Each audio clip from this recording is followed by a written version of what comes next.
ओम सिर्फ एक पवित्र ध्वनि ही नहीं बल्कि अनंत शक्ति का प्रतीक है। ओम शब्द 3 अक्षरों से मिलकर बना है। आ का मतलब होता है उत्पन्न होना, वो का मतलब होता है उठना यानी विकास, और माँ का मतलब होता है मौन हो जाना यानी कि ब्रह्मलीन हो जाना। इससे मन शांत होकर ईश्वर शक्ति का ज्ञान प्राप्त करता है। इस लिहाज से इसे ईश्वर के 3 स्वरूपों ब्रह्मा, विष्णु और महेश का संयुक्त रूप कहा जाता है। यानी ओम में ही सृजन, पालन और संहार शामिल हैं। तभी ओम को स्वयं ईश्वर का ही स्वरूप माना गया है। कहा जाता है कि यह ध्वनि अनाहत है।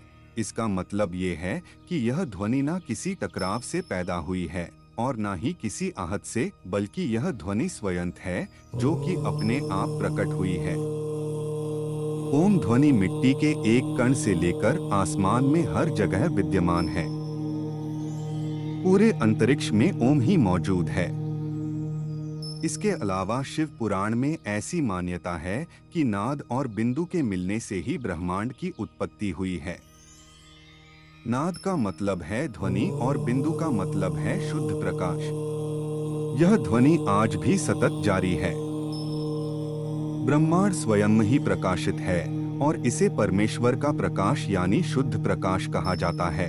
पूरे ब्रह्मांड में केवल कंपन, ध्वनि और प्रकाश ही उपस्थित है और इसी ऊर्जा की वजह से ही पृथ्वी पर जीवन है। ओम के उच्चारण में संपूर्ण ब्रह्मांड का ज्ञान छिपा है। कहा जाता है कि ओम के जाप से परमपिता परमेश्वर प्रसन्न होते हैं, क्योंकि ओम ईश्वर के सभी रूपों का संयुक्त रूप है। इस चमत्कारी शब्द में इतनी शक्ति है कि केवल इसके जाप से ईश्वर को पाया जा सकता है। ओम शब्द में पूरी सृष्टि समाई हुई है। हिंदू धर्म में ओम एक विशेष ध्वनि का शब्द है। ओम शब्द इस दुनिया में किसी न किसी रूप में सभी मुख्य संस्कृतियों का प्रमुख भाग है। जो भी व्यक्ति ओम का उच्चारण करता रहता है, उसके आसपास सकारात्मक ऊर्जा का विकास होने लगता है। फिर भी उस ध्वनि को सुनने के लिए तो पूर्णता मौन और ध्यान में होना जरूरी है। जो भी उस ध्वनि को सुनने लगता है, वह परमात्मा से सीधा जुड़ने लगता है। परमात्मा से जुड़ने का साधारण तरीका है ओम का उच्चारण करते रहना। पहली स्थिति में ओम के जप से शरीर शुद्ध बनता है और मन ही मन ओम जप करने से मन शुद्ध व निर्मल बनता है, जिससे बुरे मानसिक विचार दूर होते हैं। इन सब के अलावा ओम को लेकर एक सबसे बड़ी मान्यता ये है कि इस ध्वनि के उच्चारण मात्र से ही लोग अपने आराध्य भगवान शिव से सीधे जुड़ते हैं। यही नहीं, शिव भक्तों को अपने भगवान को प्रसन्न करने के लिए ओम का उच्चारण करने की सलाह दी जाती है। और भारत में मौजूद लगभग सभी शिवालयों में आपको 24 घंटे ओम का उच्चारण सुनाई देगा, जो आपको परम सुख देने वाला होता है। ऐसे में यह कहा जा सकता है कि ओम ही शिव तक पहुंचने का एक मार्ग या जरिया है।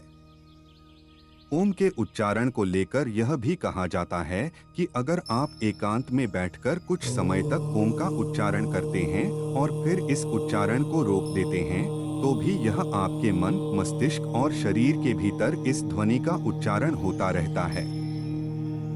इस ध्वनि को सुनने के लिए बस आपको एकाग्र होने की जरूरत है। ओम की शक्ति केवल मानसिक रोगों को ठीक करने तक ही सीमित नहीं है। यह आंतरिक परेशानियों, खास तौर से पाचन क्रिया पर सकारात्मक असर डालता है और पाचन तंत्र को सुचारू बनाए रखता है। अगर आप भी नींद नहीं आने की समस्या से परेशान हैं, तो ओम का उच्चारण शुरू कीजिए। इसके उच्चारण मात्र से ही जीवन से सारी नकारात्मकता खत्म हो जाती है। उम्मीद करता हूँ आपको हमारा ये वीडियो पसंद आया होगा। लाइक जरूर करें और हमारा चैनल सब्सक्राइब करें, ताकि आने वाले वीडियोस की अपडेट्स आपको मिलती रहे। धन्यवाद और आपका दिन मंगलमय हो।